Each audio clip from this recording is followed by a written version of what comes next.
Hello बच्चों, आज हम इस क्लास में क्लास 10 का बायोलॉजी स्टडी करेंगे, जिसमें जो चैप्टर 6 होगी रिप्रोडक्शन यानी कि जनन। फिर बच्चों आज का ये क्लास जो होने वाला बेहतरीन और बेमिसाल होने वाली है, जिसमें आप जनन के बारे में जानेंगे। जनन क्या होती है, जनन से रिलेटेड जितने भी टॉपिक होंगे वो डिफाइन आप अच्छे तरीका से पाने वाले हैं। मैं कहता हूं कि यदि आपको बायो नहीं समझ में आती है तो जाकर मेरे प्लेलिस्ट को जाकर देखिए बच्चे, मैं पूरे विश्वास के साथ बोल सकता हूं कि बायो का एक भी टॉपिक मैंने ऐसा नहीं छोड़ा है जो मैं आपको समझा नहीं सकता। और ये जैसी चैप्टर खत्म होगी, 2 चैप्टर और बचे हैं क्लास 10 के बायो, और ये खत्म होगी 1-2 दिन के अंदर में, और क्लास 12 का मैं जल्द ही अपलोड करूंगा। 1 या 2 वीक में बायो उसका भी खत्म होगा, तुरंत ही मैं एक दिन में एक चैप्टर फिनिश करके देने वाला हूं।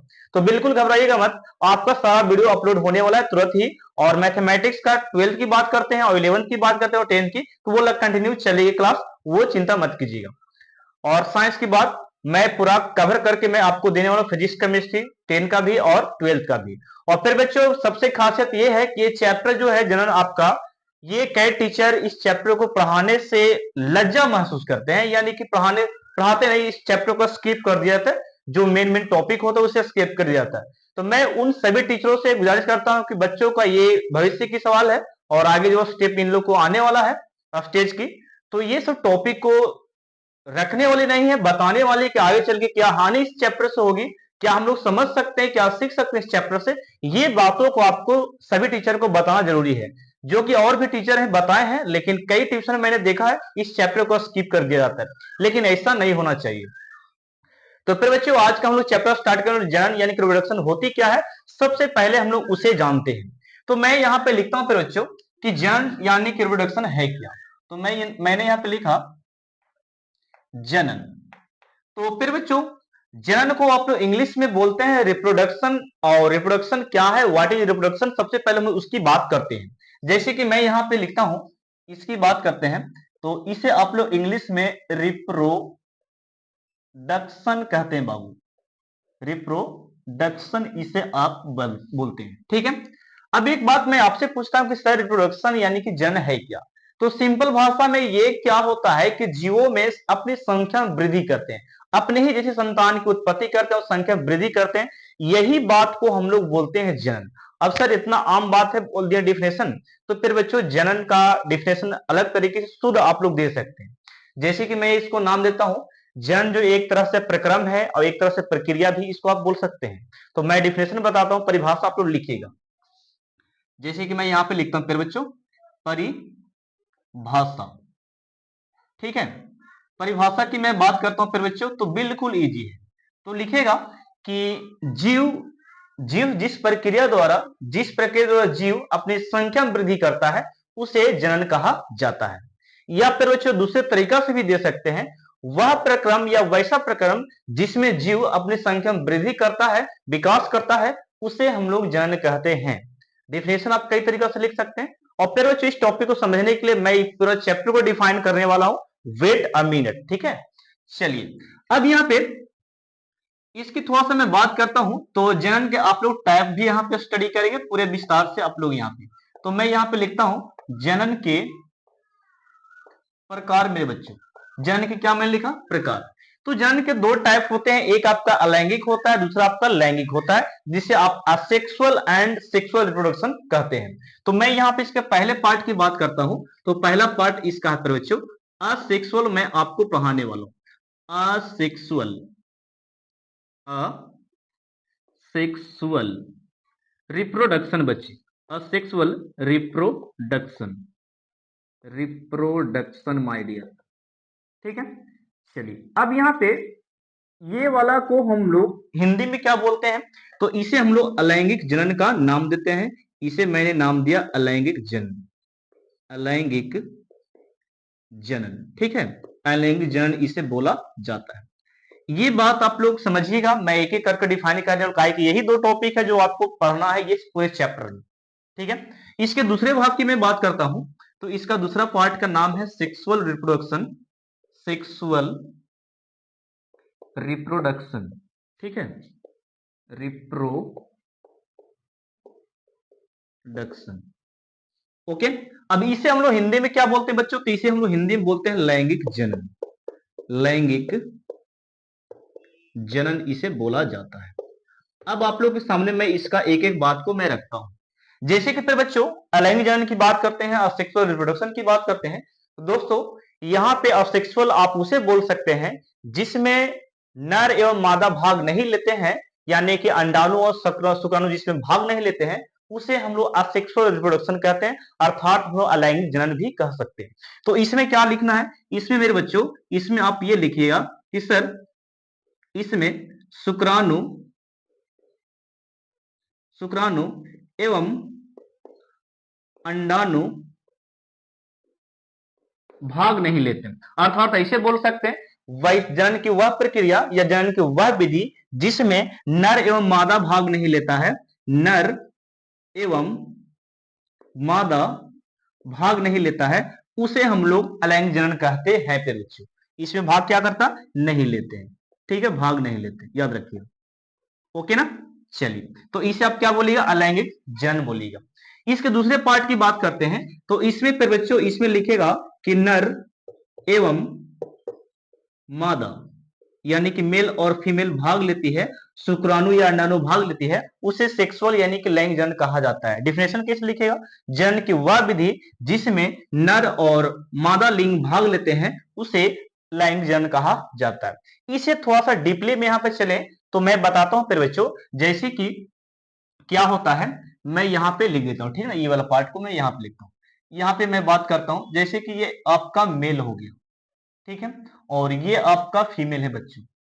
थोड़ा सा मैं ये पार्ट को लिख रहा हूं, ज्यादा नहीं, ज्यादा विस्तार में हम लोग आगे पढ़ेंगे। तो ये मेल और फीमेल यानी कि आपका हो गया पुरुष और स्त्री, ओके। तो इससे यानी कि इससे जो उत्पन्न होती है उसे हम लोग बोलते हैं, इससे जो उत्पन्न होती है ये आपका शुक्राणु है बच्चे, शुक्राणु। मेल से क्या उत्पन्न होती है, शुक्राणु, और फीमेल से क्या होता है बच्चे, तो इससे उत्पन्न होती है अंडाणु, ठीक है, इससे अंडाणु उत्पन्न होती है। अब ये शुक्राणु वाला को हम लोग बोलते हैं नर युग्मक बोलते हैं, यानी कि ये वाला को हम लोग बोलेंगे, इसे हम लोग नाम देते हैं नर युग्मक, इसे कहते हैं बच्चे, नर युग्मक इसे कहा जाता है, ओके। और इसे हम लोग बोलते हैं मादा युग्मक यानी कि फीमेल मादा युग्मक, ठीक है, ये मादा युग्मक इसको बोलते हैं। अब यहां पे बात कीजिएगा कि शुक्राणु सर अंडाणु से मिलता है, तो इस मिलने की क्रिया को हम लोग बोलते हैं निषेचन। यहां पे मैं लिख देता हूं निषेचन, निषेचन बच्चे। मैंने क्या बोला, शुक्राणु और अंडाणु का मिलना क्या कहलाता है, तो ये कहलाता है निषेचन कहलाता है। ये आप लोग लिख सकते हैं, यहां से अंडाणु आएगा, यहां से शुक्राणु आएगा, ये दोनों को मिलने की क्रिया को हम लोग निषेचन कहते हैं। और इसके दौरान जब वृद्धि विकास होता है, निषेचन के द्वारा जाइगोट का निर्माण होता है, बहुत सारे प्रोसेस होता है, तब जाके यहाँ पे संतान उत्पन्न होता है बच्ची, ठीक है, संतान की क्या होता है, उत्पत्ति होती है। तो ये मैंने शॉर्ट फॉर्म में थोड़ा सा समझा दिया, ओके। चलिए और विस्तार में जानेंगे, चिंता मत करो। अब यहाँ पे थोड़ा सा इसकी मैं बात करता हूं, अलैंगिक जनन सबसे पहले मैं यहाँ पे पढ़ाऊंगा आपको बहुत विस्तार तरीके से, क्योंकि मैंने अभी डिफिनेशन दिया और डिफिनेशन आप लोग लिख सकते हैं बहुत अच्छे तरीके से। तो मैं यहाँ पे लिखता हूं जो टॉपिक आपका आने वाला है, अलैंगिक अलैंगिक अलैंगिक जनन, जनन की विशेषता बच्ची। विशेषता मैं डायरेक्ट लिखता हूं, ठीक ना। चलिए विशेषता, विशेषता, ये विशेषता किसकी मैं बताने जा रहा हूं, तो विशेषता मैं बताने जा रहा हूं फिर बच्चों, ये विशेषता आपका है अलैंगिक जनन का। थोड़ा सा विशेषता वन बाय वन करके आप लोग लिख सकते हैं। तो पहली बात मैं बोलना चाहूंगा इसमें फिर बच्चों कि इसमें नर और मादा भाग नहीं लेते हैं, पहली बात। तो इसमें लिखिएगा कि इसमें शुक्राणु शुक्राणु एवं अंडाणु अंडाणु भाग नहीं लेते, क्या लिखेगा, भाग भाग नहीं लेते हैं। ये पहली विशेषता था, ये अलैंगिक जनन की पहली विशेषता। दूसरी विशेषता की बात करते हैं बच्चों, तो दूसरी विशेषता इसकी यह है कि ये अपने जनक के, इसमें जो संतान उत्पन्न होती है जनक के समान होती है, जनक के समान, जनक के समान उत्पन्न संतान, उत्पन्न संतान बच्चों। ओके, चलिए थर्ड विशेषता की बात करते हैं। तो थर्ड विशेषता, ये अधिक संख्या में वृद्धि करते हैं। इस विधि के द्वारा अधिक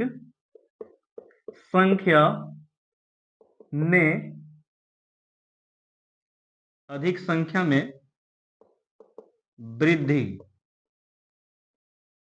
अधिक संख्या में क्या करते हैं, वृद्धि करते हैं। मैंने बोला कि इसमें जो अलैंगिक जो विधि है, इसमें जीव क्या करते हैं, अपनी संख्या में यानी कि अपने संतानों की अधिक संख्या में क्या करते हैं, वृद्धि करते हैं। और इसमें बात करते हैं बच्चों, तो इसमें लैंगिक गुण जो होता है, लैंगिक लक्षण जो होता है, अपने माता पिता यानी कि जनक के समान होता है। तो यहाँ पे मैं लिखूंगा आनुवंशिक गुण के बारे में, आनुवंशिक गुण, आनुवंशिक गुण जनक के समान, जनक के समान होते हैं। आनुवंशिक गुण कहने का मतलब क्या, चाहे चेहरा, चाहे मुंह, चाहे बाल, चाहे बोलने की तरीका, रहने की तरीका, ये सब जितना आनुवंशिक गुण है, वो जो माता पिता सेम टू सेम मिलता है या अपने किसी परिवार में मिलेगा, तो ये आनुवंशिक गुण हो गया। तो आनुवंशिक गुण क्या होता है, अपने जनक के क्या होता है, संतान का जो गुण होता है ना, अपने जनक के समान होता है। तो ये चार विशेषता जरूरी है आपके लिए। और भी ये विशेषता जो कि आप लोग बुक में लिख सकते थे, भारतीय भवन बुक में देख सकते हैं। ठीक है, तो आप लोग को मैं यहाँ पे छोड़ता हूँ बच्चों कि आप लोग यहाँ पे 5 और 6 विशेषता, यदि 7 हो तो वो भी लिख लीजिएगा, ये मैं आपके लिए छोड़ रहा हूं। ठीक है, ओके बच्चों, तो ये 3 विशेषता, 2 विशेषता और लिखा, नहीं तो 3-4 विशेषता काफी है बोर्ड के लिए। तो फिर बच्चों इसे एक बार स्क्रीनशॉट आप लो, तब मैं इसके विधि के बारे में आपको स्टडी करवाता हूं, असेक्सुअल रिप्रोडक्शन की विधि। तो बच्चों अब हम लोग नेक्स्ट स्लाइड में चलाए हैं। तो फिर बच्चों यहाँ पे स्टडी करेंगे इस स्लाइड में अलैंगिक जनन के विधि के बारे में। फिर बच्चों अलैंगिक जनन के 4th टाइप यानी कि 4th प्रकार होते हैं। जैसे कि यहाँ पे 4 विधि आप लोग स्टडी कीजिएगा। पहला आपका है विखंडन, जिसे हम लोग फिजन कहते हैं। फिर बच्चों आपका इंग्लिश भी सीबीएसई वालों को काम देगी, थोड़ा सा समझ लीजिए। विखंडन यानी कि फिजन कहते हैं इसको। अब ये फिजन यानी कि विखंडन है क्या, तो मैंने बोला कि अलैंगिक जनन की यह विधि है, पहला विधि, जिसमें जिसमें जीवों का जो शरीर है वो 2 भागों में यानी कि विभाजन होता है और बहुत से अधिक भागों में विभाजन होती है।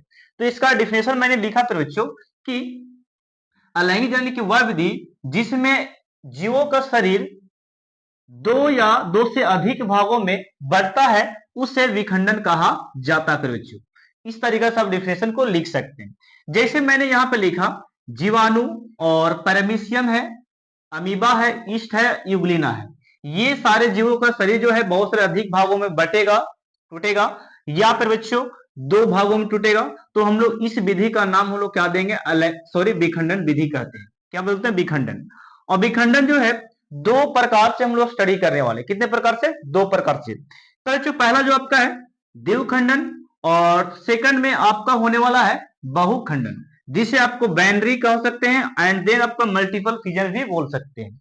इसकी बात करता हूं द्विखंडन की, तो द्विखंडन का दूसरा नाम भी होता है बच्चों, इसे द्विव विभाजन भी कहा जाता है। क्या बोलते हैं, द्विव विभाजन।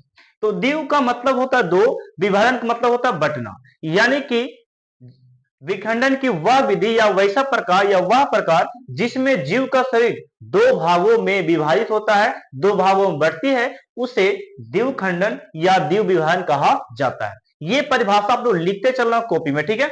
चलिए, तो जैसे में यहाँ पे बात करते हैं, जैसे में जीवाणु हो गया, पैरामीशियम हो गया, इसमें और भी है, जैसे कि यूग्लिना और ईस्ट हो गया, अमीबा हो गया, ये भी यहाँ पे लिख सकते हैं बच्चों। तो डिफिनेशन और एग्जांपल दोनों है। और फिगर देखना हो तो फिगर फिर बच्चों मैं बता देता हूं कि ये जो भारतीय भवन बुक आपका है, इसमें आप फिगर नोट्स कर लीजिएगा। देखिए मैं यहाँ पे बता देता हूं आपके लिए।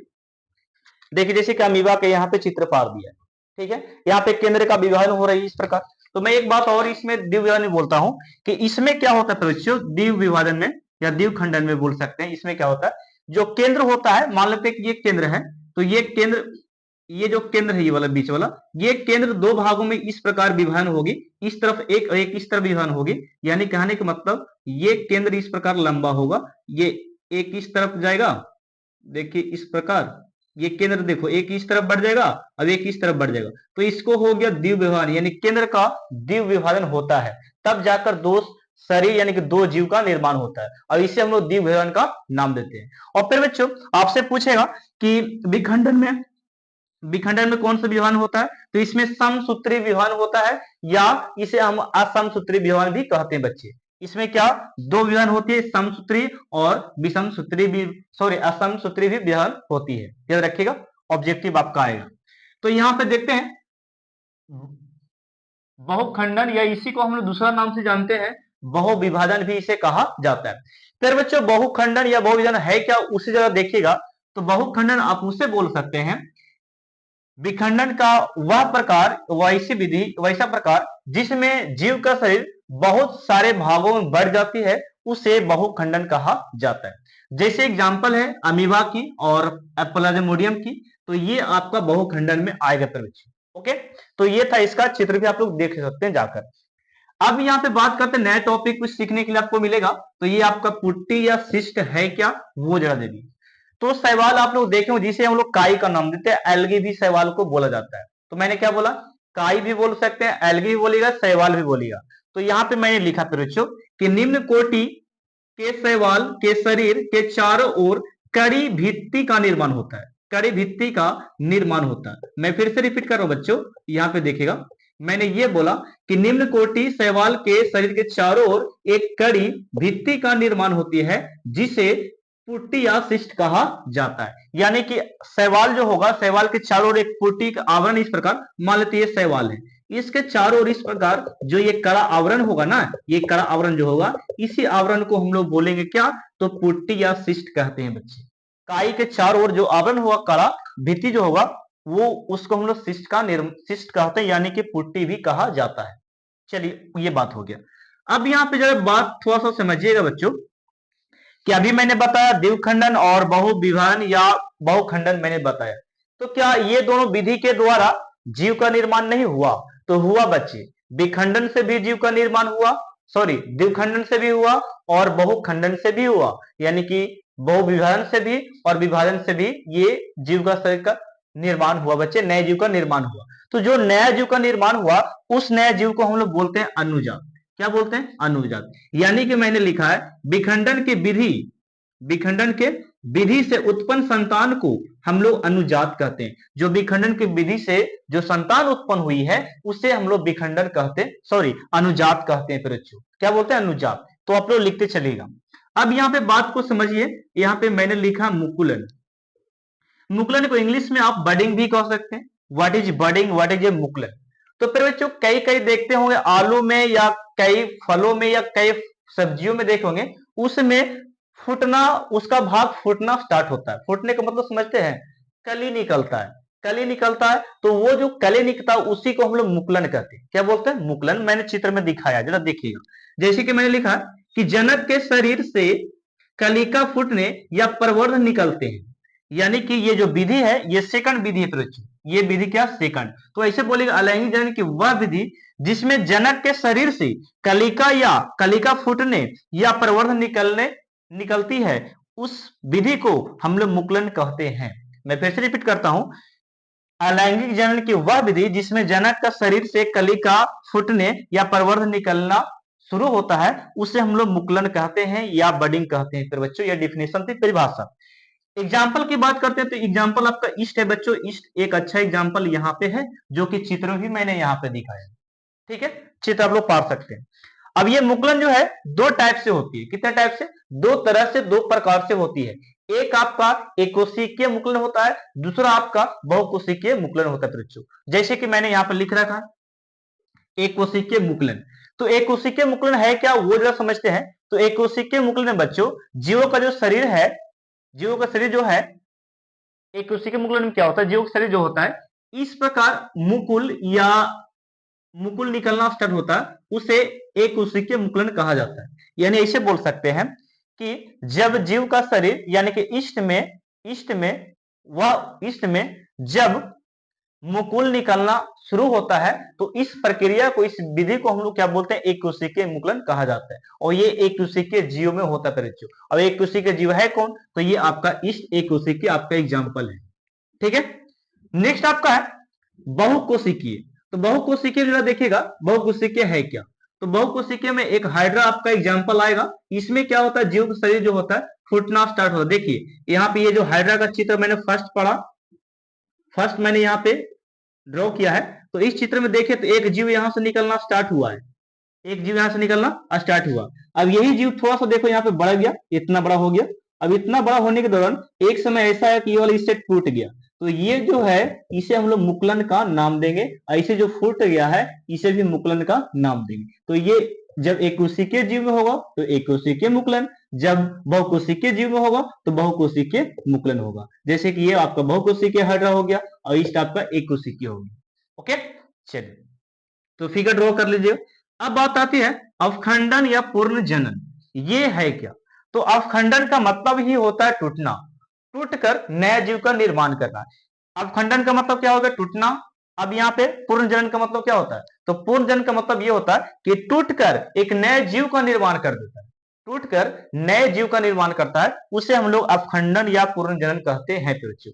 जैसे कि मैंने लिखा है कि जब देखिए थर्ड विधि आपका हो गया अलैंगिक जनन की, वह विधि जिसमें जीव का शरीर प्राकृतिक या कृत्रिम रूप से दो टुकड़ों में बदल जाती है। मैंने क्या बोला कि अलैंगिक जनन की वह विधि जिसमें जीव का शरीर प्राकृतिक रूप से या कृत्रिम रूप से दो टुकड़ों में बढ़ जाती है, उसे हम लोग अवखंडन या पूर्ण जनन कहते हैं। ये डिफिनेशन हो गया। एग्जाम्पल है, एग्जाम्पल आपका स्पायरोगायरा एक ऐसा जीव है जिसमें अवखंडन की घटना होती है। इसका शरीर दो भागों में बढ़ जाता है। इसके नेक्स्ट स्लाइड में इसका चित्र में और इसका चित्र में बताने वाला हूं, ठीक है ना। चलिए तो स्पायरोगायरा ऑफ प्लेन एरिया, इसका मैं चित्र बताऊंगा। और जीव का शरीर जो दो भागों में टूटेगा कृत्रिम या प्राकृतिक रूप से, उसे अपखंडन का नाम देंगे या पूर्ण जनन का नाम देंगे। तो फिर बच्चों इसे एक बार स्क्रीनशॉट लो और ये आपका नेक्स्ट वाला जो स्लाइड होगा वो लास्ट होगा और वीडियो एंड होगा। ये लास्ट स्लाइड होगा इस वीडियो का। तो हम लोग यहाँ पे फोर्थ विधि पढ़ेंगे अलैंगिक जनन का। तो फिर बच्चों यहाँ पे फोर्थ विधि आपका है बीजाणु जनन। ये आखिर है क्या। तो फिर बच्चों बीजाणु का मतलब होता है छोटे छोटे बीज जो अंकुर है, उसे हम लोग बीजाणु का नाम देते हैं। जैसे कि फिगर में देखिएगा मैंने यहाँ पे लिख रखा है। पहले डिफिनेशन की बात करते हैं। तो ये अलैंगिक जनन का मुख्य विधि है। तो डिफिनेशन लिखिएगा अलैंगिक जनन की वह मुख्य विधि जिसमें सूक्ष्म थैली जैसी रचना का सूक्ष्म थैली जैसी बीजाणुधानी का निर्माण होती है। मैं फिर से रिपीट करता हूं, अलैंगिक जनन की वह मुख्य विधि जिसमें सूक्ष्म थैली जैसी बीजाणुधानियां का निर्माण होती है, उसे बीजाणु जनन कहते हैं। तो बच्चों ये रहा इसकी डिफिनेशन। अब यहाँ पे बात करते हैं जैसे कि शैवाल आपका और जीवाणु हो गया, शैवाल हो गया और ये आपका हो गया कवक। ये सारे में क्या निर्माण होगी, तो बीजाणुधानियां का निर्माण होगा फिर बच्चों, और उस प्रक्रिया को हम लोग बीजाणु जनन का नाम देते हैं। तो ये डिफिनेशन हो गया। अब यहाँ पे बात करते हैं इसी का छोटा पार्ट होता है बीजाणु, और ये स्पोर क्या है। बीजाणु हिंदी में बोलते हैं, इंग्लिश में स्पोर कहा जाता है। स्पोर है क्या, तो कहता है बीजाणुधानी के भीतर छोटी छोटी गोल हल्की रचना होती है, उसे हम लोग बीजाणु या स्पोर कहते हैं। यानी कि बीजाणुधानी ये वाला रहेगा, ये वाला गोल पार्ट ये बीजाणुधानी आपका है। ये क्या बीजाणुधानी है बच्चे, ये वाला गोल वाला पार्ट पूरा है ये गोल वाला। और इसके अंदर छोटी छोटी जो रचना है इसे हम लोग बीजाणु या स्पोर कहते हैं। ये परिभाषा इसका था और इसका। ओके, आगे बढ़ते हैं। ये कायिक का मतलब समझना बच्चे, कायिक का मतलब क्या होता है और प्रवर्धन में क्या होता है। कायिक का मतलब हो गया कि किसी पौधे में से उसका तना फूटकर निकल जाता और एक नया पदार्थ का निर्माण कर देता है, या पत्ती से हो या तने से हो या जड़ से हो, तो उसे हम लोग बोलते हैं कायिक प्रवर्धन। जैसे कि मैंने लिखा जनन की वह प्रक्रिया जिसमें पादप शरीर का कायिक या वर्धी भाग जैसे जड़ तना पत्ती टूटकर विलग होकर नए पौधे का निर्माण करती है, उसे कायिक प्रवर्धन कहते हैं। मैं एक एक बात को समझाता हूं। जनन की वह प्रक्रिया जिसमें पादप मतलब पेड़ पौधा, पादप का शरीर कायिक या वर्धी भाग, कायिक या वर्धी भाग कहने का मतलब क्या, जड़ तना पत्ती, ये विलग होकर, विलग मतलब अलग होकर नए पौधे का निर्माण करती है बच्चों। तो इस प्रक्रिया को हम लोग क्या बोलते हैं, जनन सॉरी कायिक प्रवर्धन कहते हैं। तो ये डिफिनेशन था इसका। एग्जाम्पल में आपका अंगूर है और गुलाब का पौधा। एक और होता है सजावटी पौधा, सजावटी पौधा बच्चे। ये पौधे को क्या करते हैं, इसके भाग को हम लोग काट कर लगा देंगे तो ये कहीं पे लग जाए गुलाब का या अंगूर का, ठीक है, ऐसा बात होता है। तो ये मैं यहीं तक ये अलैंगिक जनन को रखता हूं, और नेक्स्ट वीडियो जो आने वाली है वो आपको लैंगिक जनन के ऊपर होगी और मोस्ट इंपोर्टेंट वो पार्ट आपका होने वाला है। तो मैं यहाँ पे लैंगिक जनन विस्तार से मैंने